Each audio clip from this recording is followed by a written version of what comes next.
Kaibigan, kung ang buhay mo'y puro problema, hindi ka dapat manghina, di ka dapat na mawala ng pag-asa. Di ka nag-iisa at di ka niya pababayaan.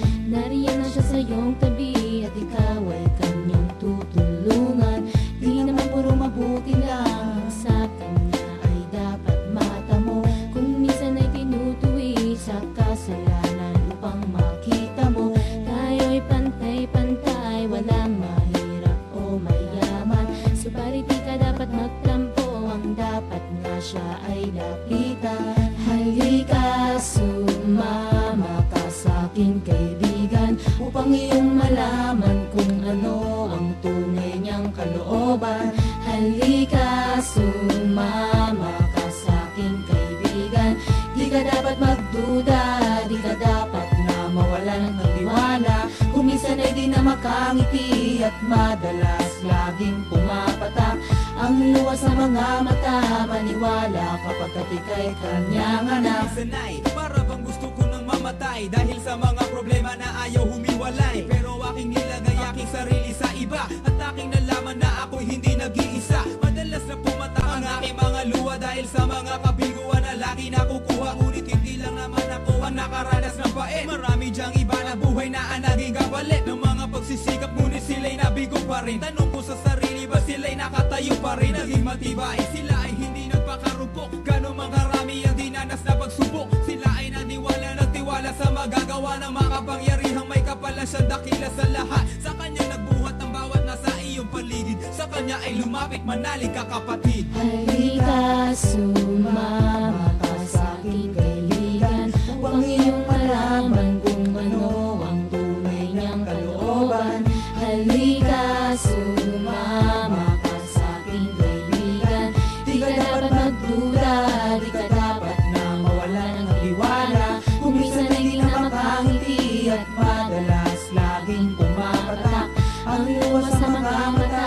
Maniwala kapag ika'y kanyang anak. Maraming problema ang dumapo sa aking buhay, ngunit kahit kailan hindi niya ako nakalimutan tulungan. Kaya halika sa aking kaibigan, patnubay ang kanawa ng ating Diyos na may kapal. Manalig ka sa kanya, tayo ay magtiwala na mabawasan ang kasalanang nagawa. Pagtuunan ng pansin ang kabutihan niya kaibigan, dahil tanging siya lang ang Panginoong malalapitan. Marami mang pagsubok na sa'yo ay dumaan. Kapatid, wag ka susuko at patuloy kang lumaban sa iyong mga problema. Pero kakaramay, laging nasa iyong tabi at sa iyo'y gumagabay. Wag mo sanang iisipin na ika'y nag-iisa. Di ka dapat na sumuko kapatid, pero pag-asa di ka niya mababayaan. At ikaw ay dadamayan sa lahat ng paghihirap na iyong nararanasan. Kahit anong mali, handa kanyang patawarin ng dahil sa panalangin. Tayo'y kanyang diringgin at hindi niya hahayaan na tayo ay maligaw. Sa landas na pinili natin, siya pa rin ang ating ilaw at magsisilbing hagdanan tungo sa itaas. Sa kanyang kaharian pagdating ng ating wakas, tayo'y maliligtas. Kung yapak niya ating sundan, dahil siya ang makapangyarihan sa buong sanlibutan kaibigan.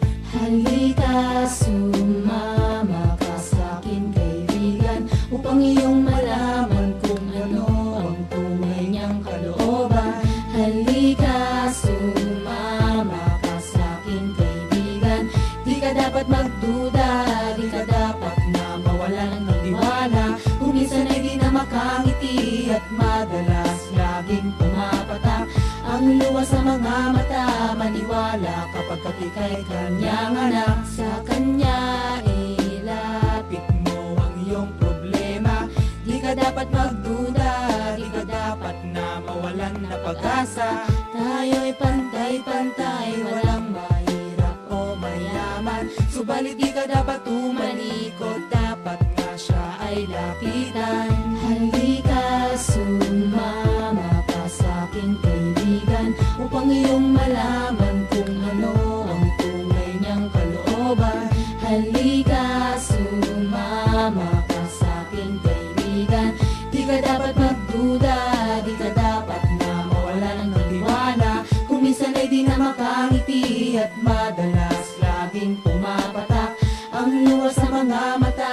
Maniwala kapag ika'y kanyang anak. Kaibigan, kung ang buhay mo'y puro problema, hindi ka dapat manghina, di ka dapat na mawala wala ng pag-asa.